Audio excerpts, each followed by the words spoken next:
Kod na grę otrzymałem od producenta i nie stanowi on gratyfikacji za ten film. Opinia o grze opiera się o godziny gameplayu spędzone nad tytułem. Choć niektórzy z Was grali już w to wcześniej, to Project Downfall właśnie wyszedł z bety i mamy dostępną już pełną wersję. Project Downfall to nasza rodzima produkcja stworzona przez zaledwie 2 osoby. Gra to miks pomysłów z różnych gier, jednak najprościej będzie ją scharakteryzować jako Hotline Miami z widokiem FPP. Cześć, ja nazywam się Krzysztof Energik Micielski, a to recenzja polskiej gry Project Downfall.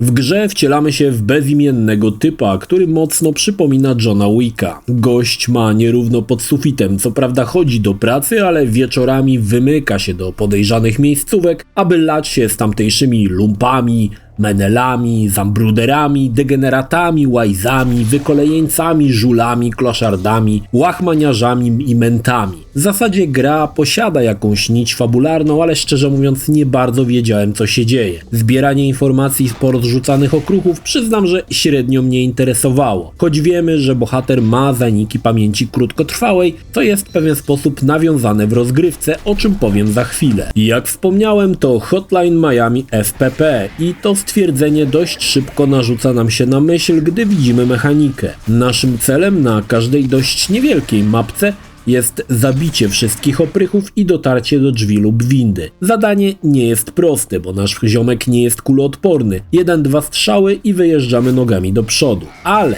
nasz bohater ma pewne srogie piguły. Piguły, dzięki którym zwalnia czas i dostaje byczej siły. Po zażyciu takowej poruszamy się szybciej, a kopniakiem możemy zmasakrować oprychów. System piguł jest znaczący, aby przetrwać w niegościnnym świecie. Te są tylko 3 i jeśli nie wyryjesz danej mapki na blachę i nie opracujesz planu jak przejść, będziesz ginął dość gęsto i często. A piguły trzeba zażywać w strategicznych miejscach mapy, aby mieć choć minimalną szansę na przetrwanie. Nasz wesoły, zaćpany psychopata każdą mapkę rozpoczyna goły i wesoły. To przez tą pamięć krótkotrwałą. Traci całą broń na początku każdej planszy. No nie wiem jak to możliwe, ale już tam. Niczym bohater Memento resetuje sobie mózg i zaczyna od nowa. Naszym celem jest poprowadzenie bohaterem tak, aby jak najszybciej zdobyć broń. Przeciwnicy zazwyczaj są wyposażeni w pały czy noże, ale najniebezpieczniejsi z nich to ci wyposażeni w broń palną. Jednak rozerwanie w slow-mo delikwenta i zebranie broni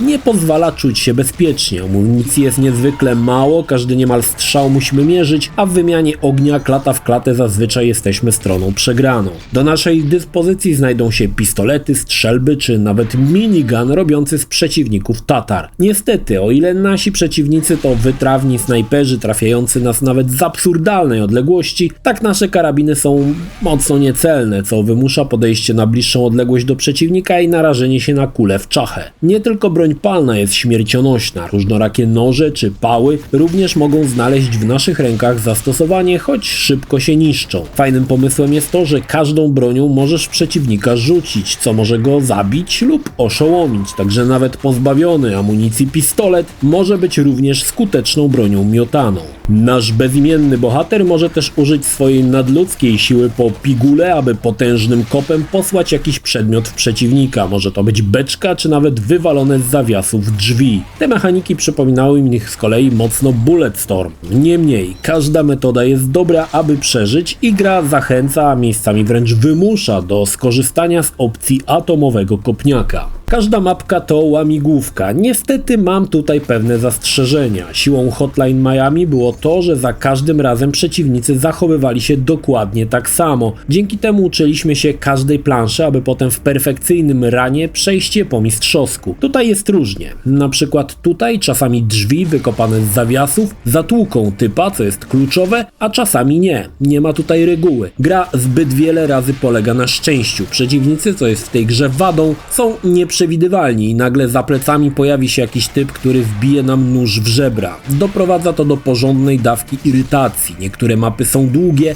a kulkę wyłapać dość łatwo. Na przykład ta, w której poświęcamy czas kilkanaście razy z rzędu, aby wjechać windą na górę. Potem mamy wysyp przeciwników lecących na łeb na szyję na naszego bohatera. Najmniejszy błąd i zaczynasz od nowa. Niestety krzywa nauki z danej planszy nie idzie cały czas do góry, bo nigdy nie wiesz, czy przeciwnicy znów zachowają się w ten sam sposób. Doprowadza to do tego, że z planowanej szybkiej strzelanki zmienia się to w podchody i powolne punktowanie typków ukrytych za ścianą, strzelając im w wystające części ciała, jak na przykład rękę. No właśnie, kilka słów o sztucznej inteligencji przeciwników, których życiowym celem jest bieg po najkrótszej linii do naszego bohatera. Nie jest to złe, bo wystawia ich na headshoty, ale na przykład tutaj widać, jak sztuczna inteligencja wręcz kopiuje wszystkie nasze ruchy. Nie wiem, czy to tak miało być, ale finezji w tym niewiele, choć czasami zdarza się przeciwnikom nas zaskoczyć, szczególnie w dalszych mapkach. Potrafią zajść z flanki, czy zaatakować od tyłu. Co jakiś czas twórcy dorzucają nowe pomysły. Mogą to być na przykład inne piguły, taka, która daje nam nadludzką siłę i gołymi pięściami możemy masakrować przeciwników, czy chain pill, która po każdym killu dodaje nam szybkości. Zdarzają się też environment kille, ale widać, że nie było to do końca eksploatowane, ale może to i lepiej. To są smaczki dla tych, którym chce się je odnaleźć. Po każdej, nazwijmy to, misji dostajemy ocenę końcową wraz ze szczegółowymi statystykami. Następnie wracamy do naszego apartamentu. Można obejrzeć wiadomości, rozegrać już ukończoną przygodę, pograć w gry dodatkowe na konsoli, czy pogadać z naszą partnerką. Fajne jest to, że z każdym kolejnym dniem widać postępującą psychozę naszego bohatera. Mieszkanie zaczyna wyglądać jak po wybuchu bomby. Żygi na stole, słowem syf z gilem. Twórcy poukrywali w grze dużo różnorakich smaczków, od nazw po ukryte minigry odpalane na konsoli w naszym apartamencie, czy lokacje zrozumiałe tylko dla konkretnych fanów, np. PSX Extreme. Widać, że twórcy mieli kupę zabawy przy tworzeniu gry i wszystko wydaje się być takie nie na siłę. Jasne, czasami coś tam nie pasuje, czasami brakuje pozamykania lokacji obiektami, przez co widać, co się dzieje poza planszą, ale to szczegóły, na które można przymknąć oko.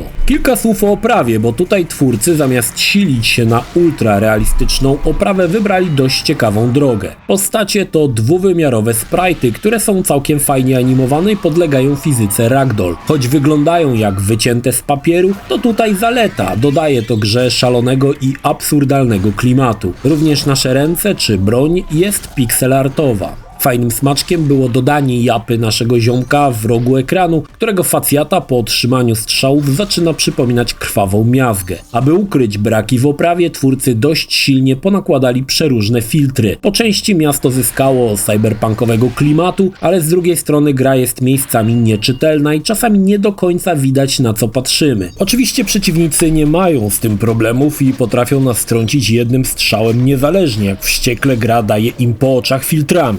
Oczywiście można zdjąć wiele efektów w ustawieniach, ale przez to pozbywamy się dość charakternej oprawy. Twórcy przygotowali nam nawet 4 style graficzne nawiązujące do grafiki z lat 80., 90. lub czysty rendering bez filtrów. Owszem, ten ostatni pomoże, ale jak wspomniałem, gra wtedy nie wygląda tak interesująco i bardziej obnaża niedociągnięcia. Niemniej, mi się oprawa podobała. Decyzja designerska była jak najbardziej trafiona, choć miejscami można było trochę nad oprawą jeszcze popracować. Tak czy tak, jednym się spodoba, inni znienawidzą. Dodam jeszcze, że choć wersja, w którą grałem, była po angielsku, na ukończeniu jest już polskie tłumaczenie i w momencie, kiedy oglądacie ten film, możliwe, że polska wersja już jest dostępna. Wbrew pozorom, gra jest niezwykle brutalna. Głowy są odrywane w efektownych eksplozjach, ciała rozrywane, pikselowa krew leje się na wszystkie strony. Bardzo mi się podobał ragdoll. Kartonowe ciała są wyrzucane do góry, a płaskie głowy potrafią sturlać się ze schodów. Fajnie to wyszło i pokazuje, ile frajdy dodaje fizyka, dodana nawet do płaskich obiektów. Pochwalę jeszcze muzykę, choć nigdy tego nie robię. Dobre cyberpunkowe bity wpadają w ucho i zagrzewają nas do mordowania. Project Downfall to ciekawy eksperyment. Na pewno robi wrażenie to, że zostało to zrobione przez 2 deweloperów. Podobała mi się szybka akcja, fajna oprawa, ale kilka rzeczy wymaga jeszcze dopracowania. Niemniej, jeśli podobało Ci się Hotline Miami, to Project Downfall jest najbliżej gry The Naton Games, która swoją drogą też została wykonana przez przez jedynie 2 deweloperów. Project Downfall pokazuje też, że choć rynek indie oddalił się od swoich macierzystych założeń, jest jeszcze miejsce na niewielkie grupki zapaleńców produkujące fajne i unikalne gry. I Project Downfall